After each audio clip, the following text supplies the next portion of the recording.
2027 ఫిబ్రవరిలో జన కులగణన అదే నెలలో పూర్తి చేయాలని నిర్ణయం. తొలి దశలో 2026లోనే హౌస్ లిస్టింగ్, రెండో దశలో జనాభా లెక్కల సేకరణ మంచు ప్రభావిత ప్రాంతాల్లో అంతకు ముందే. ఈ నెల 16 గెజిట్ నోటిఫికేషన్, కేంద్ర హోంశాఖ ప్రకటన, 13,000 కోట్ల వ్యయ అంచనా, జనగణన పూర్తయిన వెంటనే నియోజకవర్గాల పునర్విభజన. దేశ 16వ జనగణను 2027 ఫిబ్రవరిలో చేపట్టాలని కేంద్ర ప్రభుత్వం నిర్ణయించింది. దీంతో పాటే కులగణనను చేపట్టి అదే నెల చివరి నాటికి పూర్తి చేయనుంది.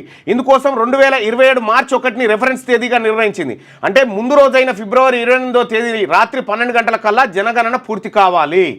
2027 ఫిబ్రవరి 28వ తేదీ కల్లా దేశంలో కులగణన జనగణన పూర్తి కాబోతా ఉంది. అంతకుముందే 2026 ఏప్రిల్లోనే తొలి విడత హౌస్ లిస్టింగ్ ప్రారంభం కానుంది. మంచు ప్రభావిత ప్రాంతాలైన లద్దాఖ్, జమ్మూ కాశ్మీర్, హిమాచల్ ప్రదేశ్, ఉత్తరాఖండ్లో 2026 సెప్టెంబర్ ఆఖరి నాటికే జనగణన పూర్తి కానుంది. ఈ ప్రాంతాలకు 2026 అక్టోబర్ 1ని రెఫరెన్స్ తేదీగా ప్రకటించింది.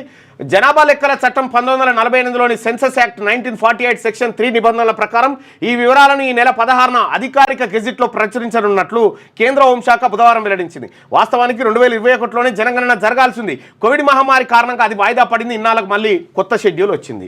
సో ఇక్కడ దేశ ప్రజలారా, మరీ ముఖ్యంగా తెలంగాణ ప్రజలారా, తెలంగాణ రాష్ట్రంలో జరిగినటువంటి కులగణన విషయంలో లక్ష అపోహలు అన్నీ వచ్చేసినాయి. అది బోగస్ అని తేలిపోయింది. తేలిపోయిన తర్వాత ఈ రాష్ట్ర ప్రభుత్వం ఎన్ని లెక్కలు చేసినా కూడా అది ప్రామాణికంగా ఉండదు. కేంద్ర ప్రభుత్వం చేసేటువంటిది గణన, రాష్ట్ర ప్రభుత్వాలు చేసేది సర్వే. కాబట్టి గణనకే వాల్యూ ఉంటుంది ఏ కోర్టులో అయినా.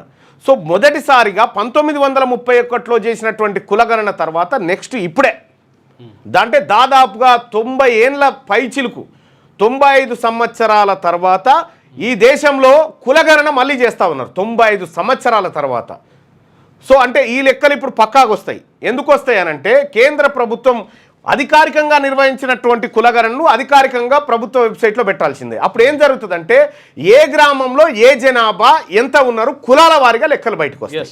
ఇప్పుడు ఈ రాష్ట్ర ప్రభుత్వాన్ని కులాల వారీగా లెక్కలు బయట పెట్టమంటే పెట్టట్లేదు.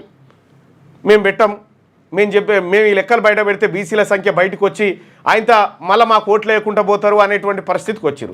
సరే, ఇప్పుడు ఎన్ని రోజులు దాయగలుగుతారు? 95 సంవత్సరాలు ఓపిక పట్టినాం బీసీలం, ఇంకో 2 ఏళ్ళు ఓపిక పట్టలేమా?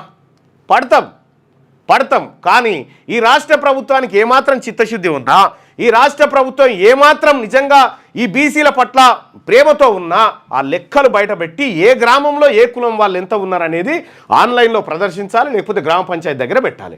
ఇది బీసీలుగా మేము చేస్తున్నటువంటి డిమాండు. మేము పెట్టము, మేము చెయ్యము అని అనుకుంటే మీ కర్మ. దానికి ఎవడేం చేస్తాడు? మీరు కాకపోతే పెట్టేటోడు ఎవడో పెడతాడు కదా. అంతే, మంచి పేరు వచ్చేది పోతుంది ఆటోమేటిక్గా. ఇవాళ ఇది పెట్టినంటే ముఖ్యమంత్రి గారికి ఎంత గొప్ప పేరు వచ్చేది తెలుసా? చరిత్రలో మంచి 95 సంవత్సరాలలో ఈ దేశంలో ఈ కులాల వారీగా లెక్కలు బీహార్ బయట పెట్టింది, గ్రామాల వారీగా. ఇక్కడ బయట పెట్టాల్సినటువంటి అవసరం ఉండే. పెడితే నీకు మంచి పేరు వచ్చేది.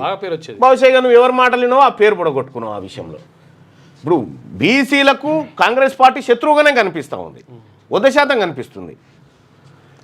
లేటెస్ట్ న్యూస్ తెలుగు మరియు ఇంగ్లీష్ అప్డేట్స్ కోసం ఇప్పుడే క్యూన్యూస్ అఫీషియల్ యాప్ని ప్లే స్టోర్ నుండి డౌన్లోడ్ చేసుకోండి. సరికొత్త సమాచారాల కోసం క్యూన్యూస్ వెబ్సైట్ని ఫాలో అవ్వండి. ఛానల్లో ప్రాంతీయ, జాతీయ, అంతర్జాతీయ వార్తలు వీక్షించండి.